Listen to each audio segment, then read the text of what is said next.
understanding, based on reports I'm getting from campaigns and communities, is that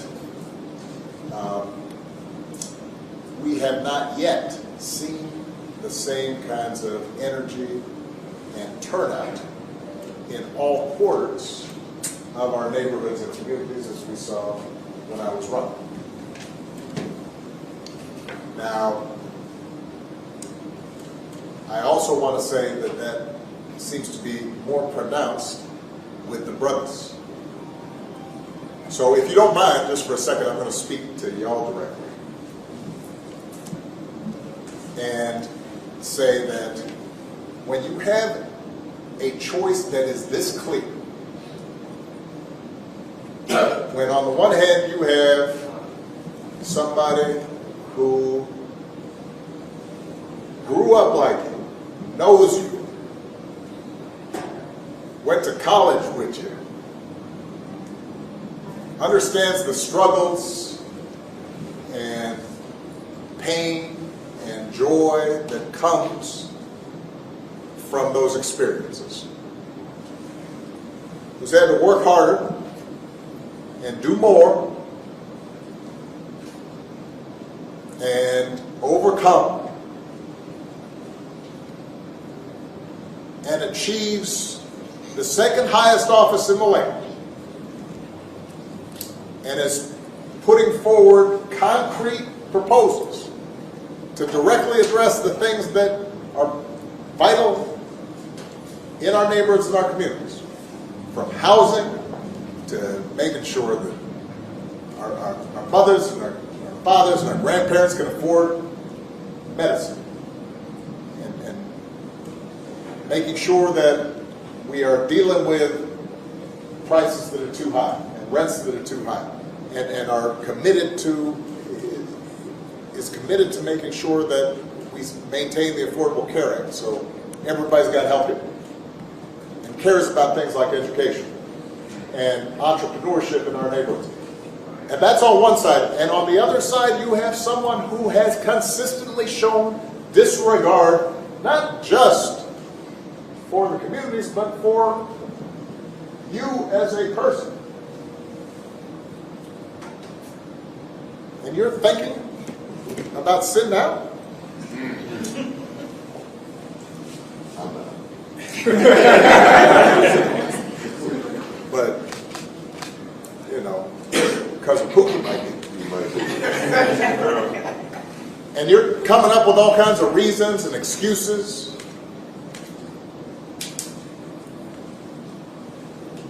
I've got a problem with that. Because part of it makes me think, and I'm speaking to men directly now, part of it makes me think that, well, you just aren't feeling the idea of having a woman as president. And you're coming up with other alternatives and other reasons for that. And I think anybody you are talking to in a barbershop, anybody you are talking to in your house, in your family, at church, who is coming with that kind of attitude, I think you have to ask them, well, how can that be? Because the women in our lives have been getting our backs this entire time.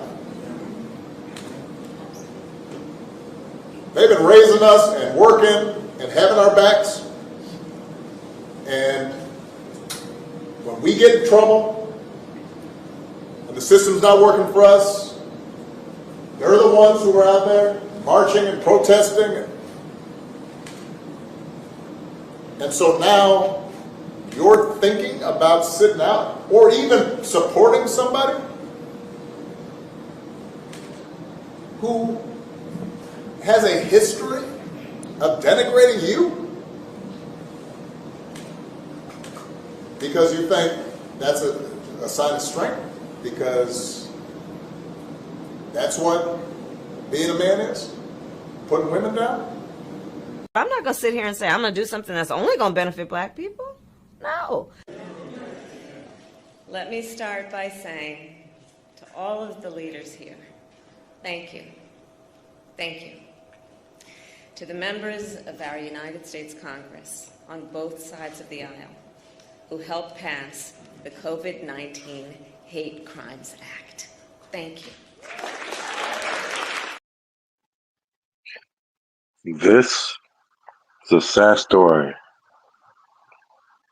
of how Black Americans still vote for identity politics.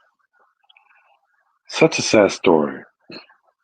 Do you know that Kamala Harris was the one who was going against Michael Jackson for falsehoods against him? And that's why Janet Jackson said what she said. Kamala Harris was the one who was prosecuting Michael Jackson for things he did not commit.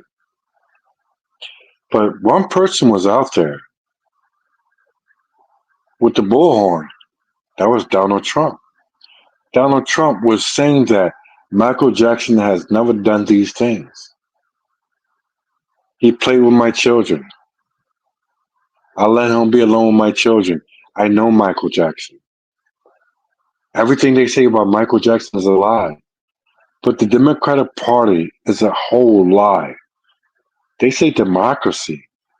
Was it democracy when Kamala Harris was instituted and planted on us that we didn't have a say? Last I checked, we had a Black American who was being out there as a candidate. A Black American man. You see, Democratic policies and people hate anybody who's a upright standing straight man. But you have that out there as your ordinance, as your option.